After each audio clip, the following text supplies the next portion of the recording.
What's up everybody, Rivera94 bringing you another action figure review. This time we're going to take a look at the SH Figuarts Son Goku Kaioken version by Bandai Tamashii Nations. This is the Tamashii Nations 10th anniversary World Tour exclusive from New York. Very nice. I'm so happy to get my hands on this and very excited to open him up. This is a very nice looking packaging. Actually, this is just a sleeve over the packaging, but it's very nice nonetheless. We have the side right here, got the figure all posed up with the Tamashii Nations World Tour logo. Here is more logos. We got Tamashii Nations 10th World Tour 2016 through 2017. So they've been doing it for quite a while, going around the world. And then here's Goku all posed up once again. So we take this really cool sleeve off and we see Goku right here. And this is going back to the classic packaging of Dragon Ball Z. I guess you can call it classic now because we do have a new packaging that's taken over. So I'm happy to see this. I love this packaging a lot. You know, I wish they wouldn't change it. But, you know, in the end of the day, what can you do, honestly? But you can see that they always do the colors here. So we got the pink and the gray here. So resembling, of course, the Kaioken pink color. Here we have Kaioken version. Here's the side right here. And this does come with the Aurora effect. So that's cool. That's why this box is so different. So kind of odd shaped. Because it comes packed in with those effects right there. So that's a cool addition there. On the back, we have the Kaioken movable molding, simple style heroic action, all the stuff that you always see in the back of these boxes. And of course, Son Goku. Looking on the top, there it is, Kaioken again. So without further ado, let's get him out the package and see what we got here. Alright, and there we have Son Goku, the Kaioken version of Son Goku out of package. And first and foremost, you can tell they have been reusing the same old body mold as before, as always. This is the Son Goku body mold. Ever since the first time we got a Goku figure, it's been the same mold. So they actually went back and used the same mold. They do have a new Goku mold, which is going to be on the Super Saiyan 3 Goku, but they decided not to go with a whole new mold. They decided just to do a repaint, which is okay because that's what they do with their exclusives. Their exclusives have always been repaints, no matter where. If it's San Diego Comic-Con, if it's the Mexico exclusive, if it's the World Tour exclusive.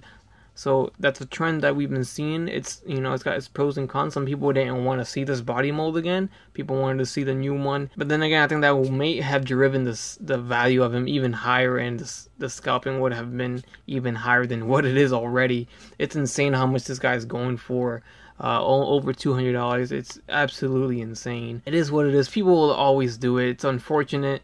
But people will always do it, so it sucks. It really does suck. But that's pretty much what he goes for right now, and it's just a repaint. So that being said, it's not a bad thing. I've always liked this body mold, but ever since everyone saw the new body mold from Super Saiyan 3 Goku, it just looks a little bit outdated now. Anyways, the figure comes with accessories, so let's take a look at that. We have alternate faces. So we have the neutral, kind of serious face. He's got it on right now, and then we have, of course, the powering up face, or the Kamehameha wave face, or whatever, you know, fighting face. And then here we have a very cool looking face. I don't know if this may be the same one that we got from the 2015 San Diego exclusive, so I'm not quite sure. But we do have these, and they do have a little shade of pink on the face here, so of course it can go along with the figure. Then we have hands. We have the two fists here on the figure itself. Our traditional grappling hands, it looks like right here. Blasting hands. Our instant transmission hand. Our karate chop hand right here. And then our martial arts posing hands right here. We also do get a revisit once again from the Kamehameha powering up effect, which I do like a lot. So here we have the rays that come out of it in the same scope, the same ball and everything. Now, one of the cool things about this figure is it comes with the Aurora effect piece, which is awesome. So here we have the Aurora effect piece. We've seen this released before in yellow and blue. And here is a pink version, so we can put him behind the Kaioken Goku, and it'll look like he's powering up, or he's got the Aurora around him. Also comes with these two pieces that, of course, you put around his feet on the floor, and that looks fantastic. This is my first time experiencing this effect. I never purchased the previous effects, which I really should, and I will do that eventually. But this is my first time looking at it, and I really do like the quality of it. It's pretty thick. It's got two layers. It's got the base on the bottom. Doesn't really need a stand to stand it up. It stands on its own, so that's cool. And it looks really good. I like it a lot. It seems like the figure kind of stands a little bit taller than it, but then again, if you're going to have him powering up, he's going to be with his knees bent, so he'll be right below it. And then those of you interested in seeing the effect piece all together, here it is.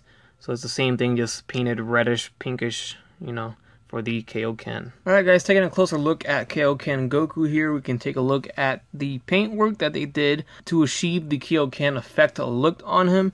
You can see how everything's pretty much painted pink, and it's got some white on it as well. So we have white along with pink, so it's not just all entirely pink. And I think the effect came out pretty nice. You know, it's not horrible at all. It looks pretty good. I like it. We have the symbol on the back right here. Seems to be a little bit, unless it's the torso that's angled. It actually doesn't seem to be printed on leveled or even or whatever. It kind of seems like it's tilted. And I think his back is straight, so it's not that big of a deal, but it's kind of noticeable. And then as you see, it's the same exact body mold as before. We have the hair that it's not black. It's got some shading on there that kind of gives it a different look, and it works pretty good. It gives it that good enough look to where there's light kind of bouncing off of it, and it's not entirely black. It's got, it's kind of brightened up a little bit, if that makes sense. So his head does turn left and right. We all should be familiar with this articulation. It's on a ball jointed hinge that goes up. It goes up until it pops off right there, so you can see the hinge right here, so it goes forward and back. It's a little ball joint, so he doesn't look up much due to his hair. If you make him look up too much, it's gonna pop off. He does look down a lot more. We do have that neck that kind of goes in, so it allows more movement. The arms go forward and back, in and out. We have the shoulder sleeve. It's on, of course, that ball joint behind his shoulder, so you can move it in and out, and so it doesn't hinder anything. The bicep swivel arm goes in and out as well. Double jointed elbows. Swivel at the wrist with a hinge. It is on a ball joint. The waist swivels, goes back pretty good, goes forward pretty good. It does kind of separate a little bit to allow more range of movement, so we're all familiar with this on the old mold. But it does get very ugly once you separate it too much, so you want to put it down, and the belt hides the rest of the gappage that you see there. The belt is loose as well, as you see. Legs go forward and back, in and out. Very good movement there, and you can allow more movement once you drop the leg down SH Figuarts style, which we're all familiar with. So it goes in and out, forward and back even more, and you can move it back up so it looks a little bit more natural. There is a thigh swivel double jointed knees. We have the ugly knees from the old sculpt, so you're going to see that again. Angles go left and right, back and forward. Forward not too much. Of course, we've seen this before. It doesn't go too much. That's just how it is. If you go too much, then it's gonna pop off. It's on a ball joint. So there's that.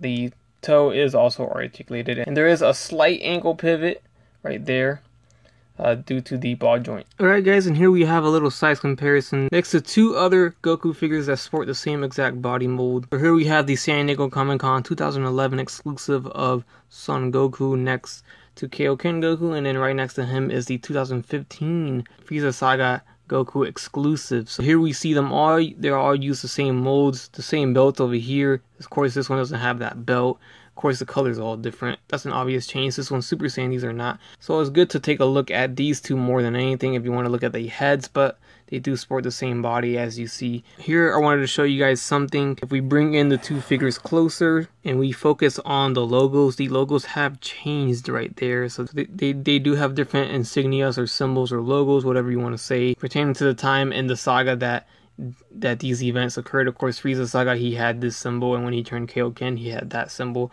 Turning the figure around, so looking behind them, you can see the symbol as well. It's completely different, so you see that. And those for you that just wanted to see another Goku in it, here's the Battle Damage Goku, which of course does not share any similarities in sculpt to these figures right here. So, alright guys, that concludes my review on the 2017 Tamashii Nations 10th Anniversary World Tour exclusive. This is the Kaioken version of Son Goku from the SH Figuarts line and Dragon Ball Z.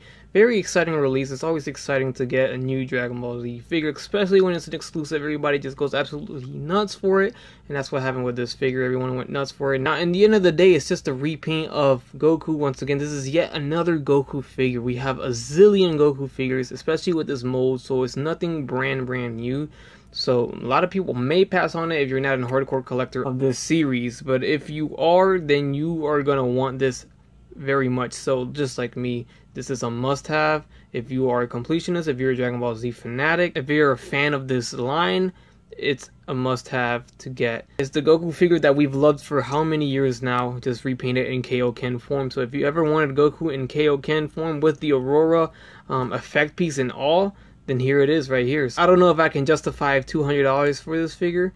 Probably not. Maybe try to wait till it goes a little bit cheaper. The hype will die down and it will go down. There might even be a chance that this may be an exclusive in San Diego. That there's rumors about that. It may or may not. Who knows? Overall, the figure is what we expected. It's the same mold. It's the same articulation. Pretty much the same accessories besides the Aurora effect. In the same hands. So with that said, hope you guys enjoy the review. Please leave a like, comment, subscribe if you guys will like, and don't forget to have a great day. Bye. That's crispy.